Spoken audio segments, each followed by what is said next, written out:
Eu olho para a cruz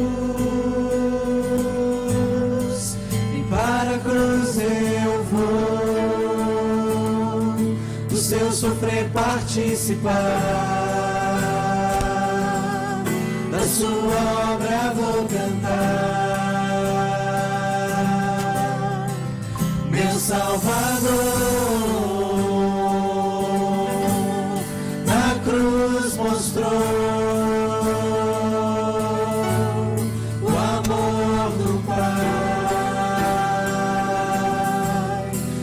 justo Deus. Só a igreja.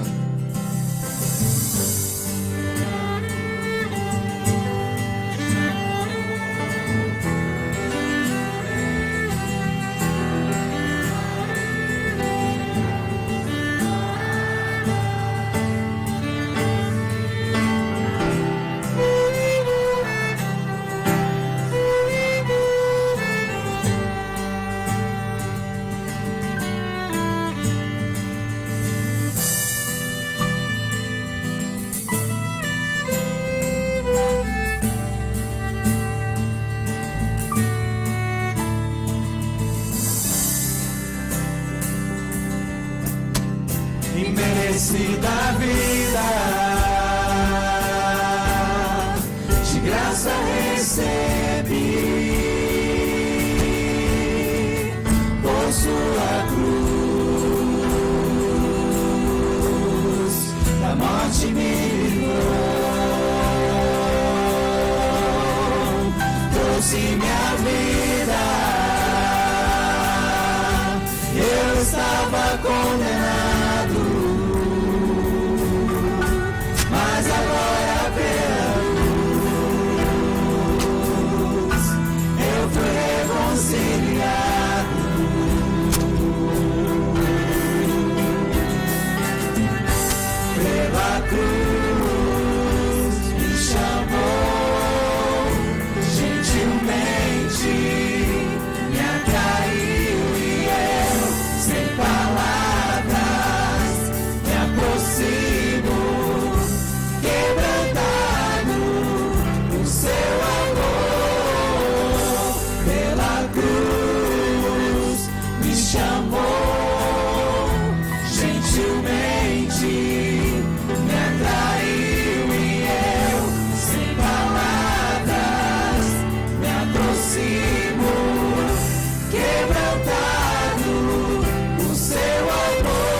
Cruz me chamou, gentilmente me atraiu e eu, sem palavras, me aproximo, quebrantado por seu amor.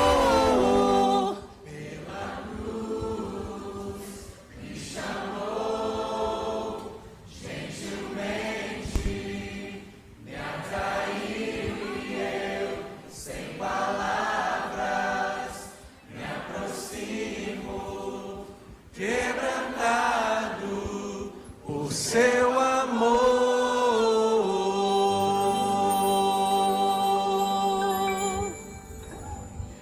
Aqueles que puderem, vamos ajoelhar para então falar com o nosso Deus.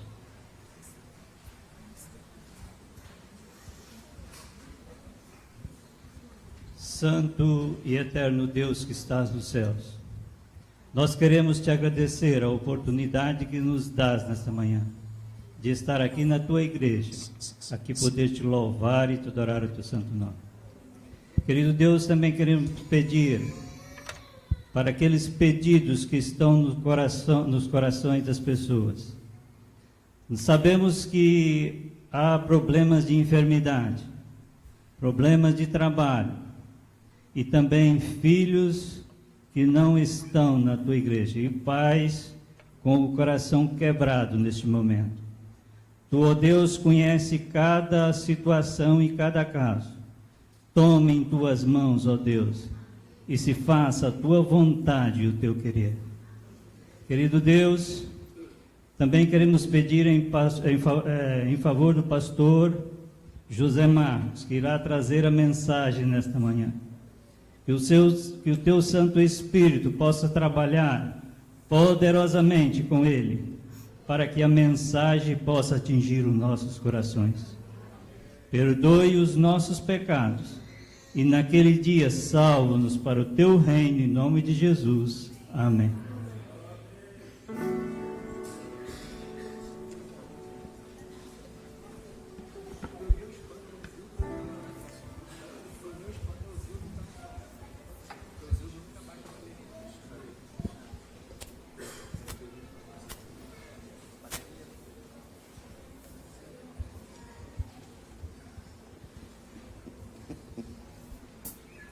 Feliz sábado, já dei feliz sábado, né? A gente está feliz que a gente conseguiu, nesse sábado aqui, reunir de novo o Ministério de Louvor. E, bom, sábado que vem tem mais, viu? Esse final de semana e o próximo vamos estar cantando com vocês. E a gente gostaria que nesse momento que todos, não só nós, vocês com a gente, pudéssemos louvar o nome de Deus. Vamos começar cantando Grande é o Senhor. Tudo funcionando os instrumentos?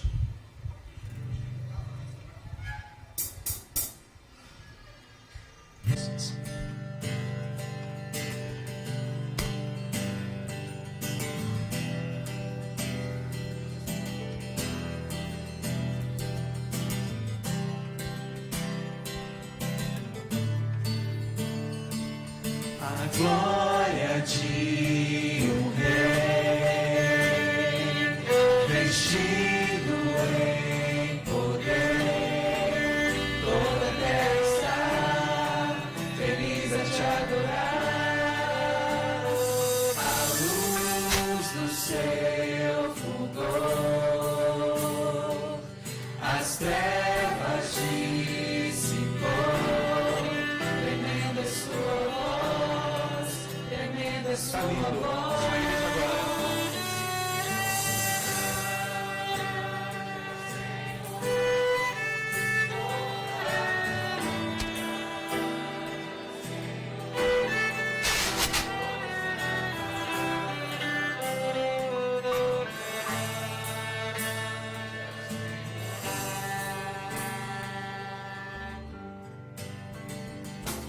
O tempo passará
revolução.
apesar dos problemas, das dificuldades, dos trovões, dos relâmpagos, a gente consegue ter o nosso descanso perto do Pai.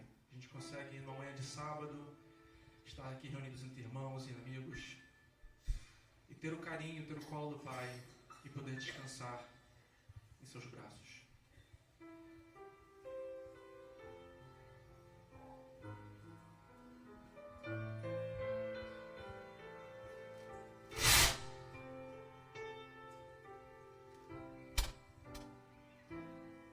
Vocês conhecem essa música, né? Vocês vão começar.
A graça do nosso Senhor e Salvador Jesus Cristo esteja com todos os irmãos. Mais uma vez eu reitero a minha alegria de poder passar esse fim de semana com esta igreja, com vocês. É a segunda vez que eu tenho essa oportunidade. Ontem estivemos aqui com um bom número, a igreja muito bem representada. Hoje à tarde queremos mais uma vez convidar a todos para participarmos, para celebrarmos a ceia do Senhor às 16 horas. E amanhã, às 18h30, vamos encerrar esse fim de semana. Nós estamos com uma proposta de apresentar mordomia de uma maneira participativa, ou seja, o que nós podemos fazer e o que fazemos ao sermos fiéis mordomos para o Evangelho. Ontem nós falávamos de Paulo, e como Paulo foi agradecido à igreja de Filipos por ter sido generosa em ofertar para o ministério e o avanço do reino de Deus. E ele pronunciou uma bênção para a igreja, que é extensiva a todos aqueles que são fiéis a Deus. Ele prometeu no versículo 19 do capítulo 4 de Filipenses, ele disse que o Senhor supre todas as nossas necessidades. Uma promessa bíblica para todos os fiéis mordomos de Deus. Hoje nós queremos falar sobre fidelidade e missão. Como que as minhas ofertas, como que os meus dízimos cumprem a missão aqui na terra. Abram comigo a tua Bíblia no livro de Mateus, no capítulo 24, versículo 14. Evangelho de Mateus, capítulo 24, versículo 14. O texto diz: e este evangelho do reino será pregado em todo o mundo, em testemunho a todas as nações, e então virá o fim. Eu quero iniciar perguntando à igreja: quantos aqui estão ansiosos, desejosos de ir para o céu, para gozar as delícias do lar eterno? Quantos aqui acreditam que Cristo está às portas, especialmente diante de tantos fatos que esta geração que nós estamos acompanhando ao redor do mundo? E a minha terceira e última pergunta, e eu gostaria de ver as mãos dos irmãos, e com base em tudo isso, em os sinais, na ansiedade pela volta de Cristo, quantos acreditam que esse fim está perto e em breve nós veremos Jesus voltar? Deixa eu ver as mãos. Amém. Eu também creio. Entretanto, eu gosto de pensar na história da Igreja Adventista do Sétimo Dia. A história da nossa igreja nos ensina algumas coisas e nós devemos atentar para isso. Aliás, lá embaixo no hall de entrada da igreja, a minha esposa e eu ficamos lá olhando as fotos dos nossos pioneiros. Estão ali bem visíveis. Os adventistas dos anos de 1840 estavam absolutamente convencidos de que Jesus voltaria muito perto nos seus dias. Eles viveram de acordo com essa certeza. Eles só não acreditavam, mas eles viveram de acordo com essa certeza. Alguns fazendeiros adventistas, prestem atenção nisso aqui, abandonaram as suas plantações de batatas. Eles diziam o seguinte: para que colher alimentos que nós nunca comeremos? O dia 22 de outubro de 1844 veio e Jesus não voltou. Alguns desses adventistas primitivos continuaram a marcar novas datas na perspectiva de que Jesus poderia voltar, refinando e reestudando seus cálculos proféticos. mas todas as novas datas também falharam. Com esse tipo de passado, não deveria ser difícil para nós, adventistas do século 21,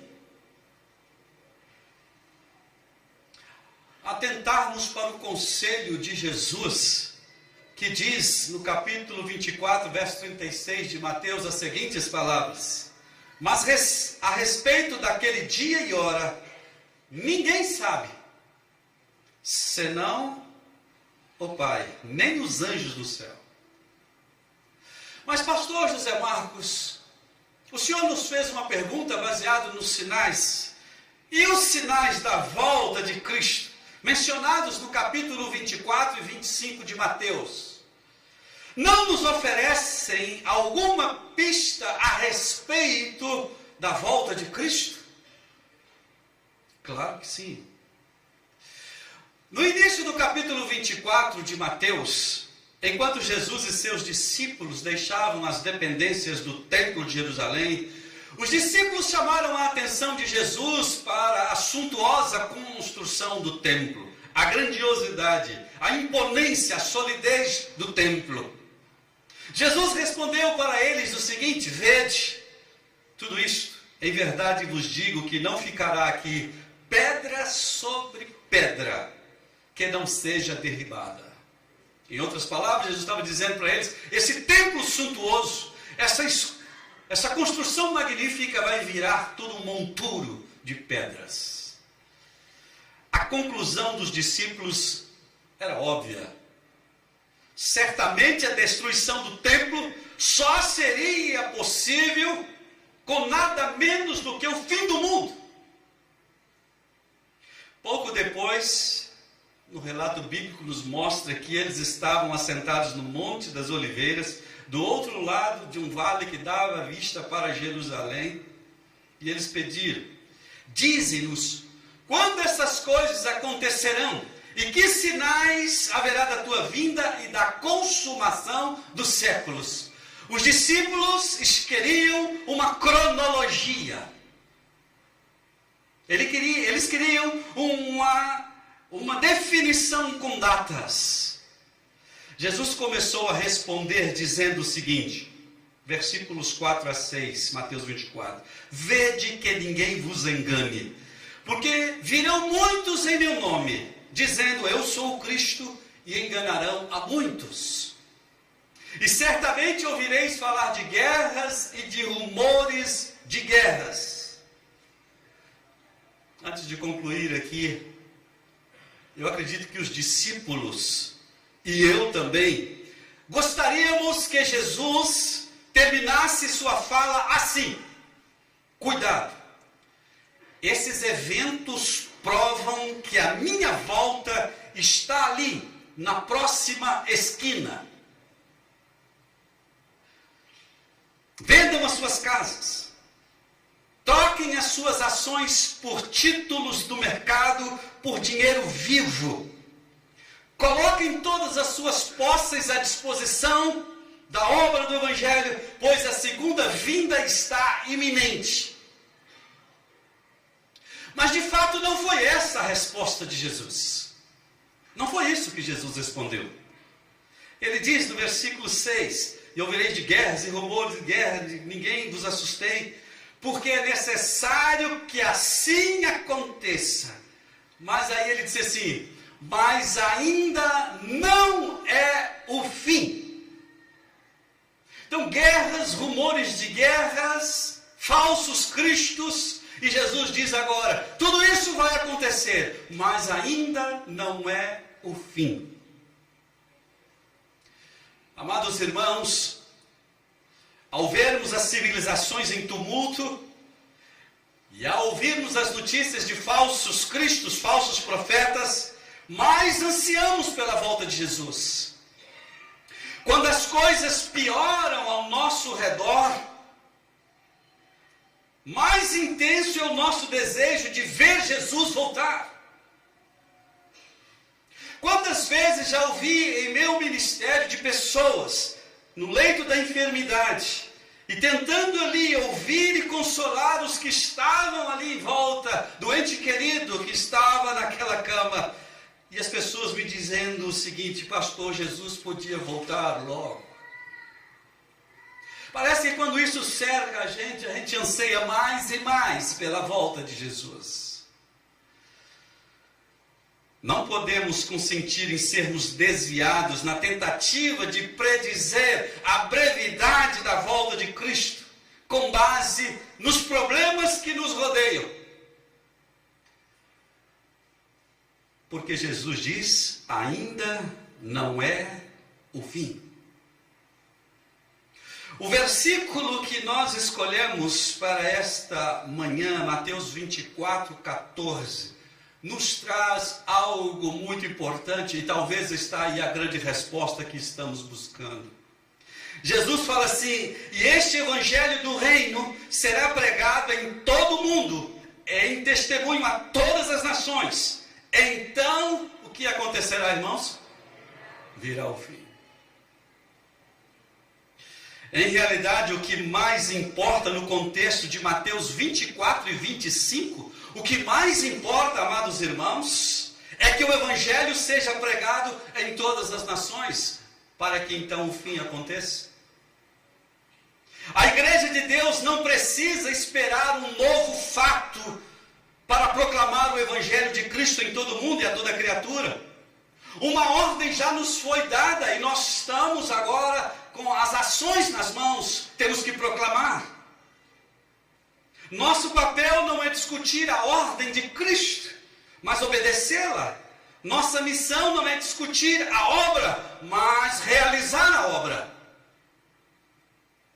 Temos que pregar o evangelho, a começar ao nosso redor, no contexto aqui da igreja de Niterói, aqui nas suas circunvizinhanças, com seus amigos, com seus parentes. A obra missionária deve ser feita aqui e além das fronteiras ao mesmo tempo. Porém, a partida deve ser de Jerusalém, onde estamos estabelecidos, onde estamos inseridos. Não teremos autoridade para pregar ou salvar os de fora, os distantes, se não estamos pregando para aqueles que estão próximos, estão perto de nós, que fazem parte da nossa convivência, que são íntimos de nós. O que eu quero dizer com isto? Eu quero dizer que todo discípulo que nasce no reino de Deus, ele tem que se envolver na missão. O que tem isso a ver com a minha fidelidade, pastor? O que tem isso a ver com os meus dízimos e as minhas ofertas e um fim de semana de mordomia? Em realidade tem tudo a ver. Quando Jesus, lembrando só uma coisa aqui para nós, no contexto nosso de pregação junto aos nossos queridos, quando Jesus libertou aquele endemoniado gadareno, lá em Marcos capítulo 5, o endemoniado, depois de curado, estava liberto, ele quis seguir Jesus no ministério itinerante. Jesus disse: não, você não vai me seguir, volta para casa, volta para a tua família, volta para os seus e diz o que aconteceu contigo. Vá pregar para os seus. Porém, queridos, nós não podemos fechar os nossos olhos diante da situação mundial. A igreja adventista reconhece que o mundo é a sua missão. Já tentaram no passado, algumas igrejas tradicionais, dividir o mundo em faixas missionárias, o qual chamaram os adventistas que também tomassem uma faixa do mundo para que os adventistas pudessem evangelizar com seus missionários. A igreja disse não. Por que a igreja disse não? Porque a mensagem que a igreja adventista tem não é para uma faixa do mundo, mas é para o mundo todo. A população mundial cresce numa velocidade de 200 mil habitantes por dia. Nos últimos 50 anos, enquanto o islamismo cresceu 500%, o hinduísmo 197%, o budismo 147%, o cristianismo registrou um crescimento de apenas 47%.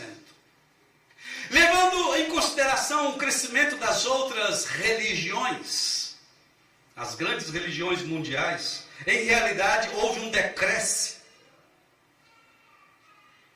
com base no crescimento demográfico mundial. Diante desse quadro, como nós podemos nos envolver na missão aqui, pregar aqui para os nossos vizinhos, para a cidade do Rio de Janeiro, e Niterói e tantos outros lugares, São Gonçalo, que nos cercam aqui, como nós podemos nos envolver nessa missão e ao mesmo tempo, constantemente, nos envolver com a missão do mundo inteiro. Eu quero apresentar duas maneiras práticas para demonstrar como nós participamos da evangelização do mundo.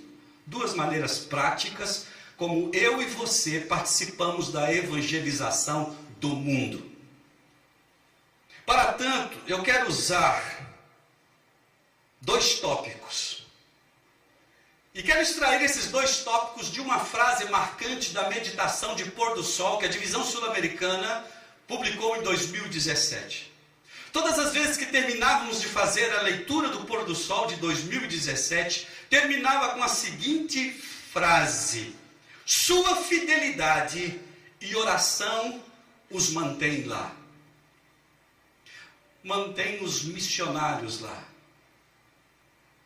Lembrando os irmãos que a igreja enviou 25 famílias de missionários para a janela 1040, é o lugar mais desafiador no mundo, onde bilhões e bilhões de seres humanos não conhecem sequer o nome de Jesus, a fim de saber como ser salvo por ele. Um lugar onde há apenas 1% de cristãos, ou até menos. Permita-me mudar a frase. A frase diz sua fidelidade e orações. Eu quero mudar para orações e sua fidelidade. Em primeiro lugar, suas orações os mantêm lá. Devemos orar por nós e devemos orar pelos nossos missionários, para que sejamos cheios do poder do Espírito Santo de Deus. Testemunhar sem o poder do Espírito Santo é como tentar cortar lenha com o cabo do machado. Em vão é o esforço humano sem o revestimento do Espírito. A igreja primitiva que estamos estudando no livro de Atos não foi autorizada a começar o seu esforço missionário sem antes ser revestida com o poder do Espírito Santo, sem antes ficar unida, perseverantes em orações, clamando pelo poder do Espírito Santo. Dependemos do Espírito Santo. Precisamos do Espírito Santo. Carecemos da capacitação do Espírito Santo. O Espírito Santo é quem nos capacitará para a obra missionária em Jerusalém, ou seja, aqui onde estamos e nos confins da terra.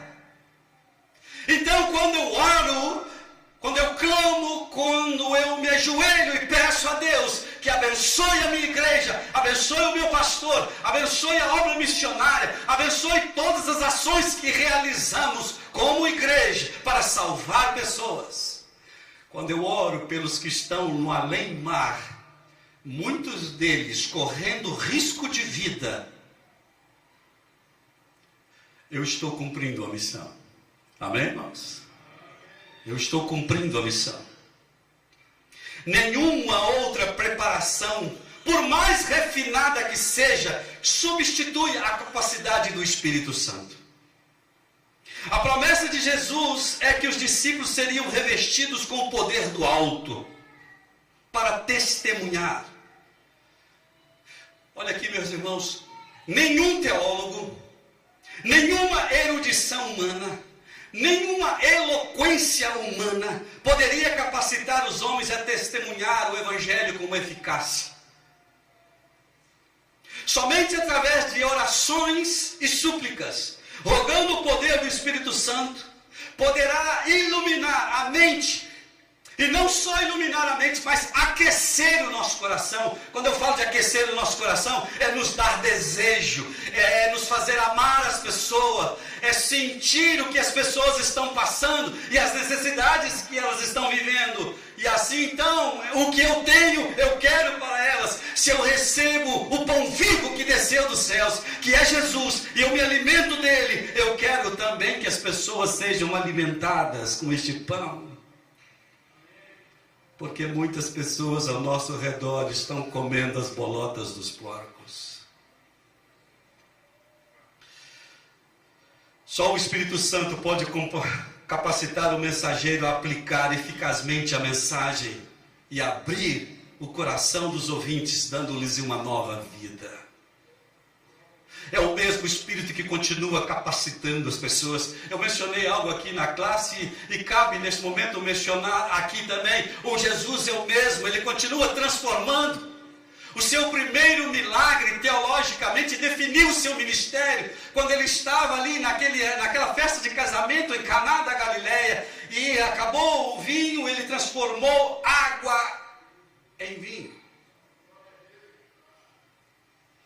Essência do ministério de Jesus, transformação. Ele continua transformando. Os milagres ainda não acabaram. Precisamos da capacitação. Alguém questionou numa igreja uma situação dessa, sim. Nós não encontramos mais na igreja pessoas que têm o poder de transformar água em vinho. Quando alguém do auditório levantou a sua mão e disse assim: não, continua assim, porque na minha casa ele transformou. Todo mundo olhou para ver o que o homem ia dizer, disse: na minha casa ele transformou em cachaça, em leite para os meus filhinhos. Ele transformou o cigarro em pão para a minha família. Jesus continua transformando.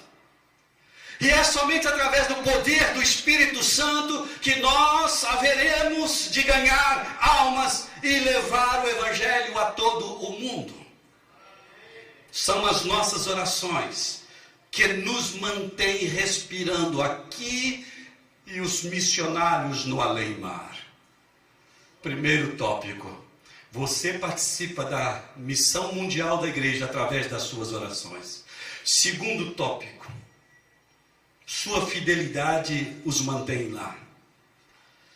A Bíblia diz, queridos irmãos, que quem ganha almas é sábio. Quem ganha almas é sábio. Provérbios 11, verso 30. Investir na obra de Deus é fazer um investimento para a eternidade. É fazer um investimento de consequências eternas. Nada trouxemos para este mundo, nem nada dele levaremos. Os recursos que Deus nos dá não são apenas para os nossos deleites. Devemos empregar nossos recursos para promover o reino de Deus, levando o Evangelho até os confins da terra. A contribuição cristã, preste atenção, irmãos, a contribuição cristã não é um peso, mas um privilégio, não é um fardo, mas é uma graça, é onde Deus nos possibilita a bênção de colaborar, de participar no crescimento do seu reino. Deus nos dá a honra de sermos cooperadores com Ele na implantação do seu reino. Segundo o apóstolo São Paulo, escrevendo aos Coríntios, porque nós somos cooperadores de Deus. Não fazemos um favor para Deus trazendo os dízimos. Não fazemos um favor para Deus entregando ofertas. É Deus que nos dá o favor imerecido de sermos seus parceiros, e a isso nós chamamos de graça. Pela graça, Ele permite que o José Marcos tire 10% dos seus rendimentos e contribua para o avanço do reino. Eu estou convencido, portanto, de que nossa fidelidade é cumprimento da missão. Graças a Deus podemos afirmar que a nossa igreja está preocupada com a evangelização mundial das diversas regiões onde a presença adventista é pífia, é pequena. Mas ainda há muito para ser feito, irmãos. Vamos olhar para as missões locais e transculturais com a alegria da nossa participação. A entrega fiel de 10% de tudo quanto ganhamos e os nossos pactos sustentam a obra de Deus aqui e no mundo inteiro. Essa é uma oportunidade áurea de cumprirmos a ordem de Cristo. Ide, pregai o Evangelho a todo o mundo. Não temos o direito de subestimar os dízimos, nem de subtraí-los, nem compete a nós administrá-los. Devemos entregá-los com integridade, alegria e gratidão para a manutenção da casa de Deus e para a expansão do seu reino. Eu não tenho condições de ir à Mongólia. Não adianta me enviar para o Paquistão. Eu vou chegar no Paquistão, eu não sei falar nada. Rio Grande, Líbano e outros países do mundo onde a carência do conhecimento do Evangelho de Jesus é grandíssima, é grandiosa. Eu não tenho condições. Mas parte dos meus dízimos, do que eu devolvo e do meu pacto, chegam até aos confins da terra. Você está me entendendo, meu irmão? Você está me entendendo que quando você caminhou aqui hoje no sábado das primícias e depositou aqui nas salvas os dízimos e as suas ofertas, você tem consciência de que você está ajudando a pregar o Evangelho no mundo inteiro? Que porque você ofertou hoje, a TV Novo Tempo continua no ar? Porque todos os campos enviam para a TV Novo Tempo a manutenção. Ela não é uma TV comercial. Não vincula comerciais pagos. Somente o Evangelho. Você já imaginou que o ministério pastoral, ele sobrevive porque você custeia através da sua fidelidade? Que você reconhece que Deus é o doador de todas as coisas? Eu quero concluir a minha mensagem. A obra de Deus é feita, em primeiro lugar, com recursos espirituais. Amém, irmãos? Em segundo lugar, com recursos humanos. E em terceiro lugar, com recursos financeiros. Recursos espirituais, as nossas orações. Recursos humanos, você e eu levando a mensagem. Recursos financeiros, nossos dízimos e as nossas ofertas. Fazemos missões com os joelhos dos que oram. Fazemos missões com as mãos daqueles que contribuem. E fazemos missões com os pés daqueles que se dispõem a levar as boas novas da salvação. Tanto os que ficam, quanto os que vão para além mar, são importantes nesse processo de proclamar o Evangelho de Cristo. Os missionários que vão para os campos missionários, além mar, e nós que ficamos, proclamamos a mensagem de Jesus. Necessitamos estar ligados.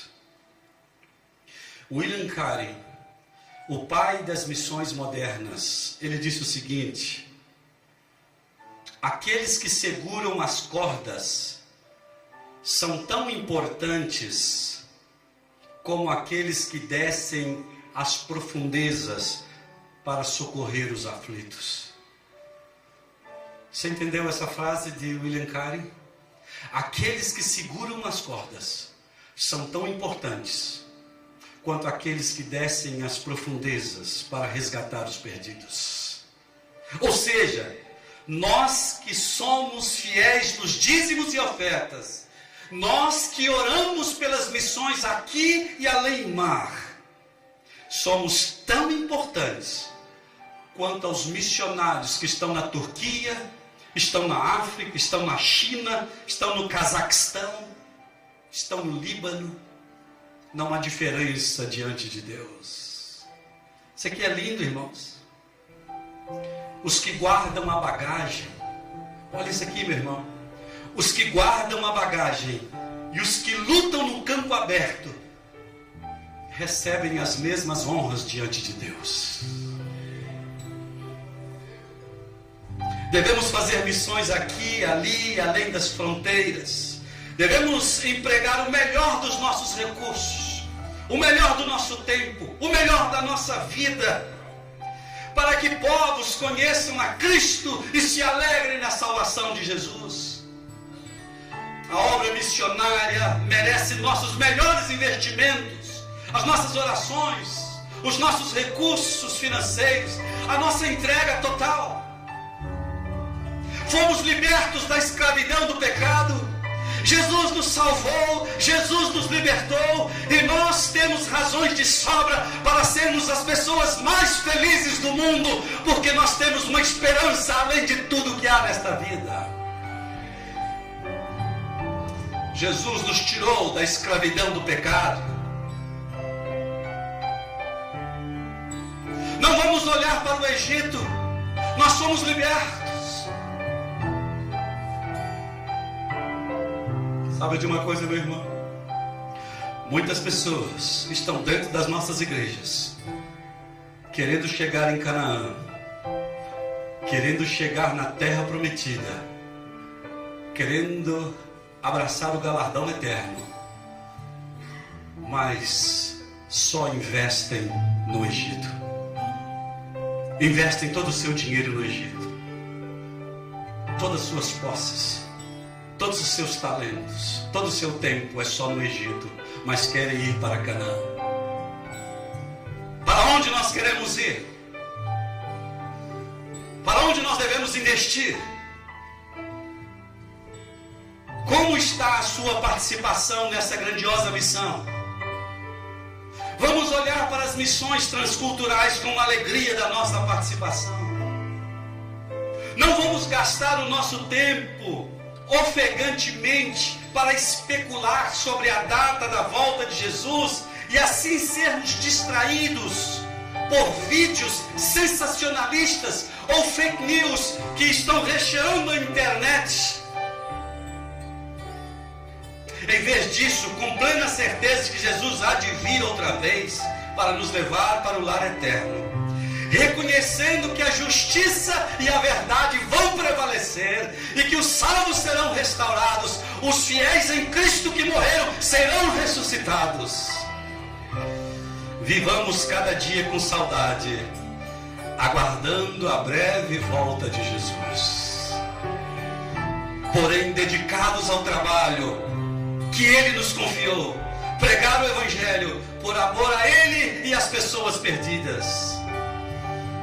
O mundo espera de nós e de nós. E eu concluo como comecei.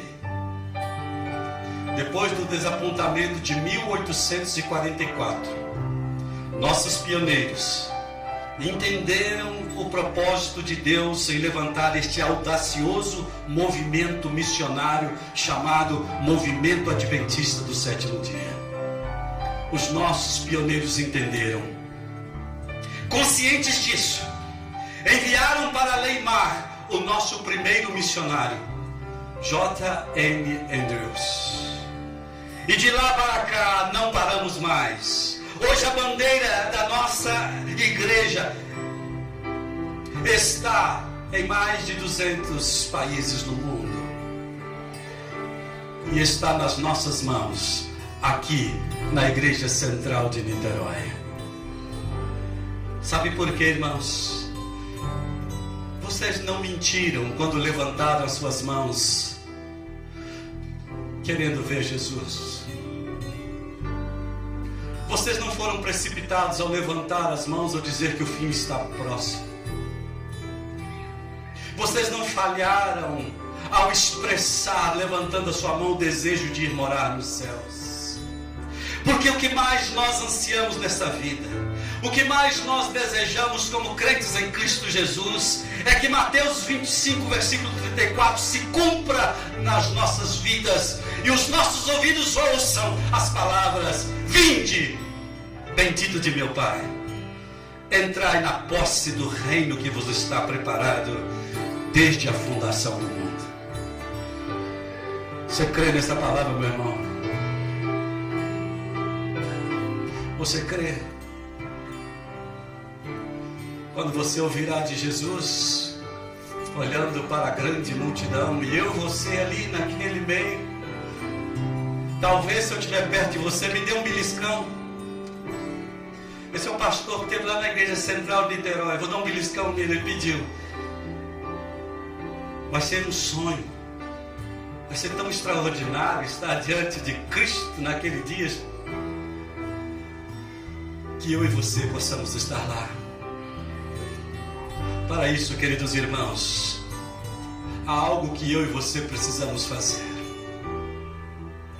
Nós precisamos nos colocar inteiramente nas mãos do oleiro. Há um Deus dos céus que quer transformar a minha vida e a sua vida. Há um Deus que está pronto para nos salvar, para nos libertar e moldar a nossa vida. Eu quero, irmãos, eu quero fazer parte dessa grande multidão. Mas eu preciso estar nas mãos desse oleiro. Eu quero demonstrar isso aqui para você, daquilo que nós cantamos.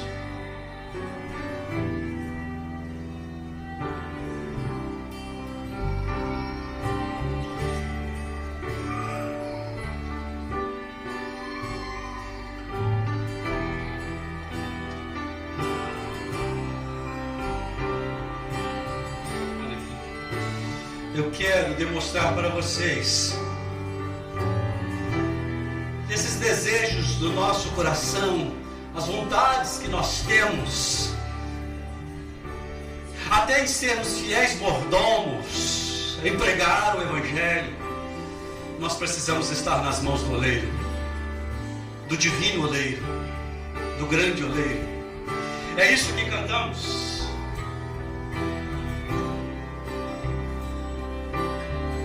É essa transformação, é essa proposta que nós queremos que você conheça nesta manhã.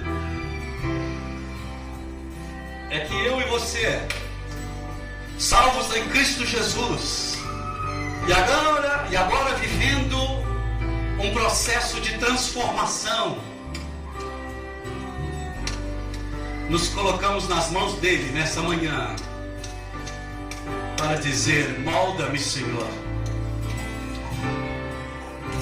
faça-me conforme a tua vontade.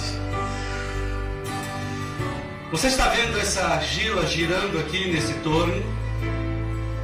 Eu só consigo fazer essa peça se eu centralizar essa peça. Se eu não centralizar, eu não consigo fazer. Lição número 1 para nós nessa manhã: você só será uma bênção na mão de Deus se você permitir e ficar no centro da vontade de Deus. O barro, ele é inerte, ele é amorfo. É o oleiro quem dá forma e ele fica apenas sob o controle do oleiro. Então é neste momento que o oleiro centraliza o barro. O barro agora no centro, o cristão agora no centro da vontade de Deus, ele pode ser moldado pelo Senhor neste momento. É quando o oleiro começa a trabalhar com o barro.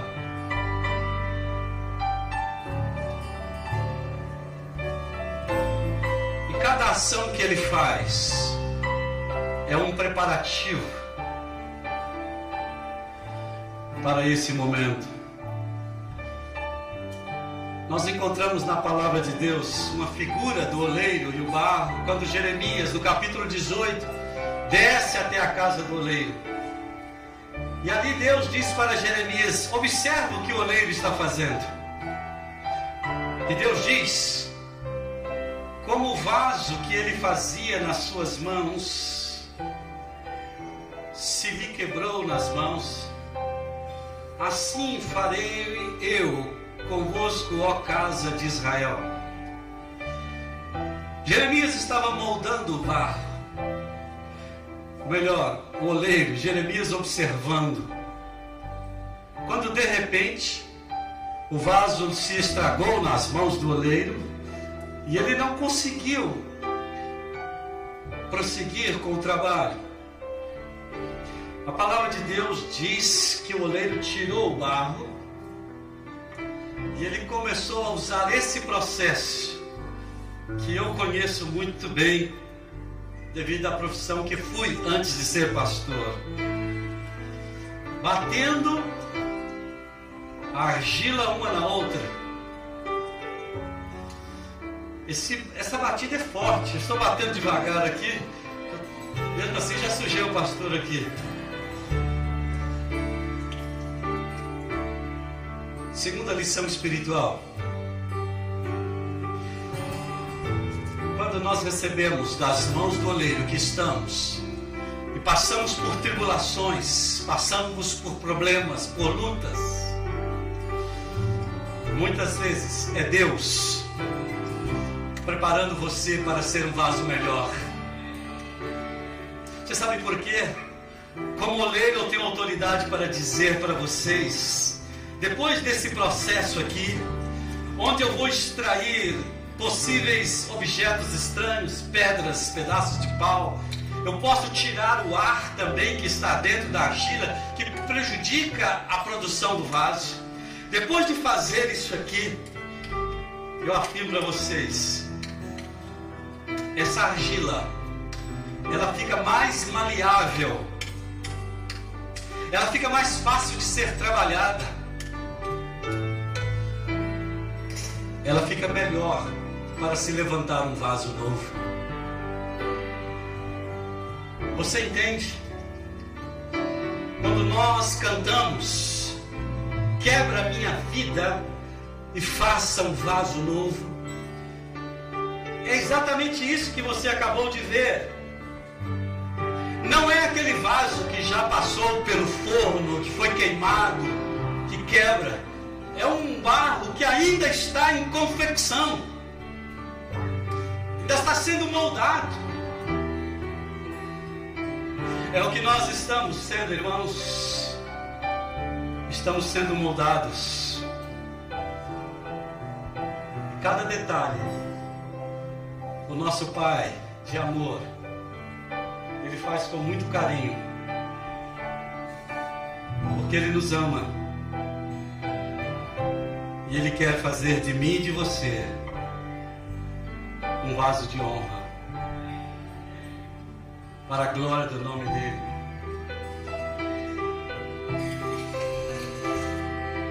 Quer você, nesta manhã de sábado, concluindo as suas atividades espirituais, se colocar nas mãos do divino oleiro e dizer para Ele: ó Deus, quebra a minha vida. Talvez você ainda não experimentou a alegria de ser um fiel mordomo, um dizimista fiel, um ofertante, com alegria. Deus está te dando hoje mais uma oportunidade de participar na obra missionária, na obra de salvação de almas. Esse vaso que eu estou confeccionando aqui, ele vai ser sorteado com vocês amanhã à noite. Quem sabe para marcar a casa de alguém, marcar o seu desejo, o seu compromisso de ser fiel a Deus.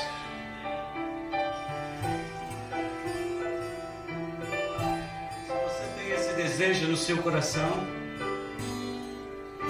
se você quer ser um vaso novo, você pode ficar em pé na presença do Senhor.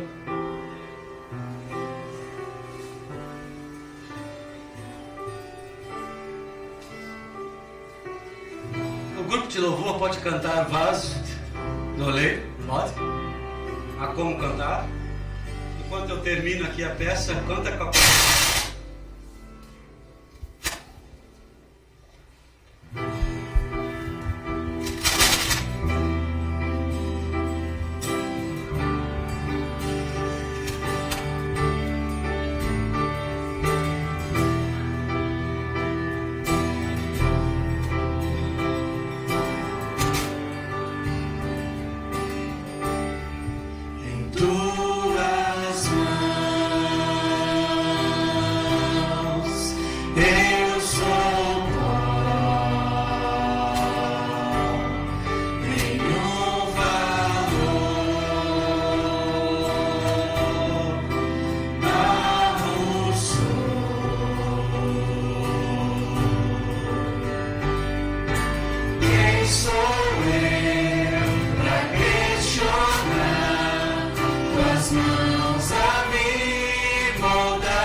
Oremos.